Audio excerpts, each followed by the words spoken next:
দেশের ব্যাংক খাত নজিরবিহীন সংকটে পড়েছে। একের পর এক দুর্বল ব্যাংক ও আর্থিক প্রতিষ্ঠানের তালিকা দীর্ঘ হচ্ছে।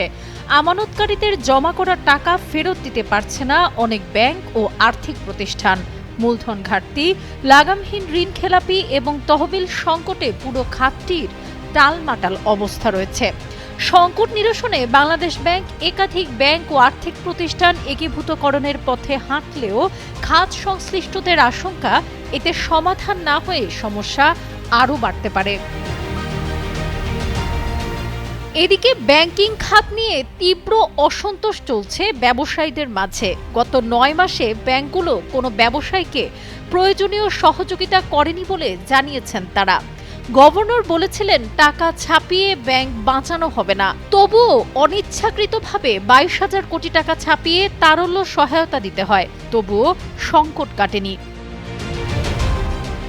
এ বিষয়ে বাংলাদেশ ইনস্টিটিউট অব ব্যাংক ম্যানেজমেন্টের সাবেক মহাপরিচালক তৌফিক আহমেদ চৌধুরী বলেন, ব্যাংক একীভূতকরণের পক্ষে আমি, কিন্তু জোর করে করা ঠিক হবে না। একটা ব্যাংকের ব্যালেন্স শিট আরেকটা ব্যাংকের সঙ্গে একীভূত করবে, দুই ব্যাংকের কার্যক্রম মিলিত হবে, সুতরাং এগুলো জোর করে করানো ঠিক নয়। ওয়ালটন মাইক্রোওয়েভ ওভেনের খাবার গরম রাখে দীর্ঘ সময় ধরে। Walton microwave oven. সম্প্রতি বাংলাদেশ ব্যাংকের governor doctor Ahsan H Mansur বলেছেন, শরিয়া ভিত্তিক দুর্বল ৬টি ইসলামী ব্যাংকে একীভূত করা হবে। ব্যাংক রেজুলেশন অধ্যাদেশের আওতায় এই উদ্যোগ নেওয়া হয়েছে। একীভূতকরণের তালিকায় রয়েছে সোশ্যাল ইসলামী ব্যাংক, গ্লোবাল ইসলামী ব্যাংক, আইসিবি ইসলামী bank, Exim bank, first security ইসলামী ব্যাংক ও ইউনিয়ন ব্যাংক। সংকট এমন পর্যায়ে পৌঁছেছে যে কোনো ব্যাংক গ্রাহকদের জমা রাখা অর্থ ফেরত দিতে পারছে না। চলতি বছরের মার্চ প্রান্তিকের হিসাব শেষে খেলাপি ঋণের পরিমাণ ৫ লাখ কোটি টাকা ছাড়িয়ে যাবে বলে আশঙ্কা করছেন বাংলাদেশ ব্যাংকের কর্মকর্তারা। ইতোমধ্যে চলমান সংকটের কারণে দেশের বেশ কয়েকটি ব্যাংকের এমডি পদত্যাগ করেছেন।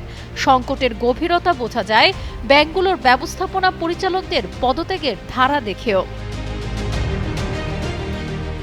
সর্বশেষ গত বুধবার ব্র্যাক ব্যাংকের এমডি সেলিম আরেফ হোসেন পদত্যাগ করেছেন। তিনি স্পষ্ট করে বলে গেছেন, কাজ করার মতো পরিবেশ নেই, তাই দায়িত্ব ছেড়ে দিয়েছি।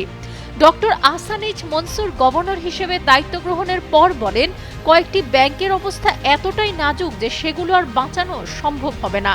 তার এই বক্তব্য আমানতকারীদের মাঝে আতঙ্ক ছড়িয়ে দেয়। অনেকেই ব্যাংক থেকে হুড়োহুড়ি করে টাকা তুলে নিতে থাকেন। পরিস্থিতি সামাল দিতে বাংলাদেশ ব্যাংক কয়েকটি ব্যাংকে জরুরি তহবিল ধার দেয়।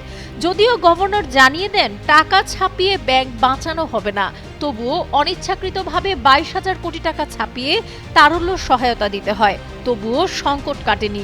ব্যবসায়ীদের অভিযোগ, গত ৯ মাস ধরে দেশের তফসিলি ব্যাংকগুলো ব্যবসায়ীদের কোনো ধরনের সহায়তা করছে না। সাবরিনা কাজী, কালের কণ্ঠ।